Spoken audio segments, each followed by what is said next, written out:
say about it, so I'm not going to say it all. I'm just going to give you like my interpretation from my perspective.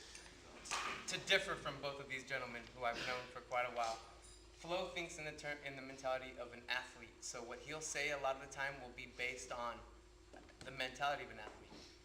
Andre, even though he says he didn't learn from people, watching people rubbing off is the way that everybody learns. And that's just like I didn't get to do that. That's what I'm saying. I never like liked you the making class. fun of people. Just like you make fun of people, that rubbed off on you to give you some inspiration to try those moves. Yeah, I make so. For me, I come from an era of nobody wanted to teach nobody. As a matter of fact, everybody was like, whatever you do, don't look like me. That's how the people I looked up to. They didn't say, come practice with me. There was none of that practice with me. They were like, get away from me, if anything.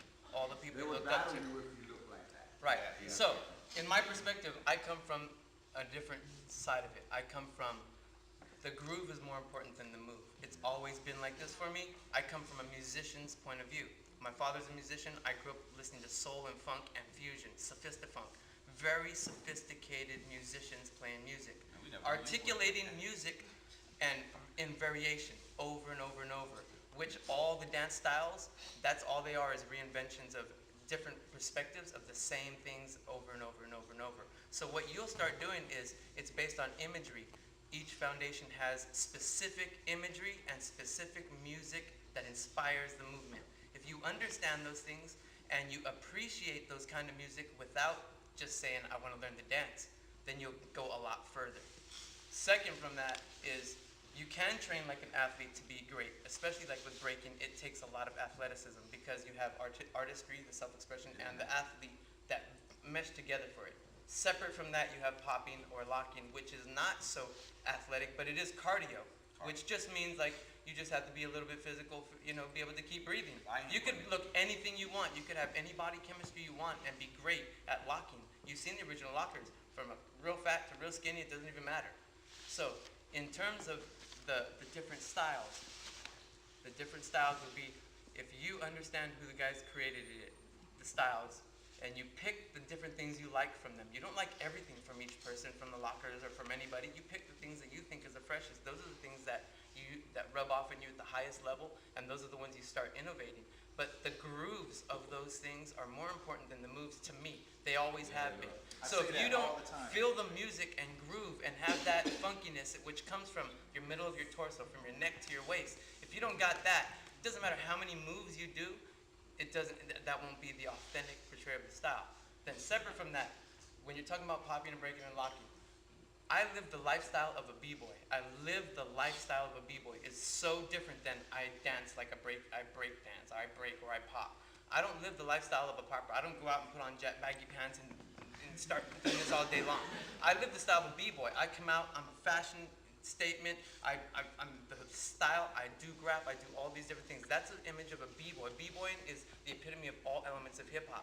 And because of that, you have the exposure of the styles. And popping was exposed before locking, and then popping were exposed way before breaking. So when I was, I'm 38. So, when I was a little kid, I seen locking and popping way before breaking. So of course I wanted to do that. You see the backslide and it's mystical. So anything mystical or death-defying or something that you just don't understand quickly, it catches you. And that usually is what suckers you into the style.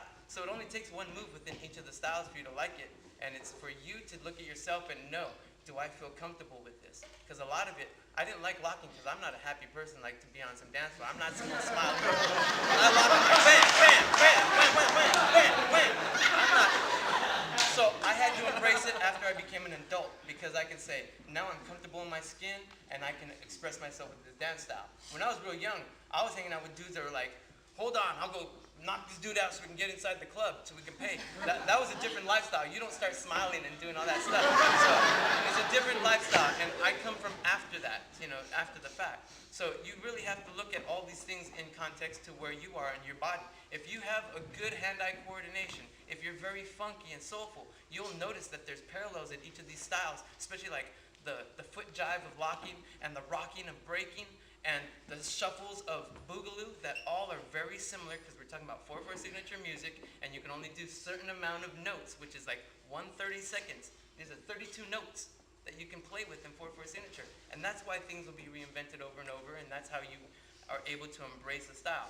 Your body chemistry and your balance and your strength is what will lead you towards breaking, if you even have that. And it is something you have to develop. The muscles we have in breaking are utilizable muscles for your body mass. That means, you know, you can put, I always use this analogy, you can put like Mr. Universe bodybuilder hanging by his fingertips from a ledge and any b-boy, even a young one, and see who's the first one to make it up and who dies. Because that's body mass, you know, all that pumping iron, all that stuff, those aren't muscles for your body.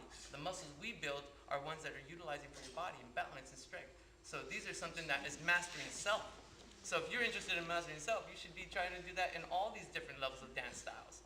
And as they go further and further, house is the epitome of freestyling, incorporating all these styles together. So if you like one of them, you should automatically like house. If you like all of them, you're definitely going to be sick as heck at house, because that's what it is blending all these things. So hybrids, know the difference between foundation and a hybrid. And grasp the foundations, but don't be afraid to build your own hybrids.